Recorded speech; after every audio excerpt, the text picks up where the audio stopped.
भारत में make in India के लिए अच्छी खबरों का सिलसिला लगातार जारी है। अमेरिका से रक्षा क्षेत्र में मेक इन इंडिया के ऐतिहासिक निवेश के ऐलान के बाद अब इलेक्ट्रॉनिक मैन्युफैक्चरिंग में निवेश को लेकर बेहतरीन खबर आई है। अमेरिका की HP ने भारत में हाई वॉल्यूम सर्वर बनाने के लिए अगले 4-5 सालों में $1 अरब के निवेश का ऐलान किया है। HP ने ये ऐलान नई PLI स्कीम के तहत किया। खबर पर अपनी प्रतिक्रिया में प्रधानमंत्री ने ट्वीट किया, निवेश के लिए भारत से बेहतर कोई और जगह नहीं।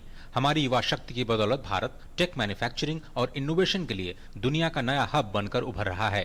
भारत में विकास की असीम संभावनाओं के पीछे तेजी से बदलती निवेश की जमीन एक मुख्य वजह है। जहां एक और 2016 में भारत एक कैश इकोनॉमी था, महज 6 सालों में आज दुनिया में डिजिटल पेमेंट का बादशाह बनकर उभरा है। GST जैसे टैक्स रिफॉर्म्स, फास्टैग और ई-वे बिल जैसे नए सोल्यूशंस की बदौलत देश में कारोबार को काफी बल मिला।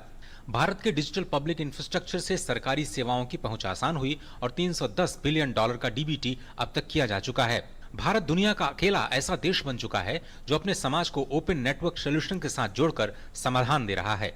भारत के स्टार्टअप इकोसिस्टम ने देश में इनोवेशन की नई क्रांति की शुरुआत की है, जहां 1 लाख से ज्यादा कंपनियां अब यूनिकॉर्न बनने का सपना रखती हैं। साथ ही देश की युवा उद्यमिता, तेजी से उभरता MSME sector, digital public goods और स्टार्टअप की बदौलत देश $10 ट्रिलियन इकोनॉमी की ओर तेजी से बढ़ रहा है।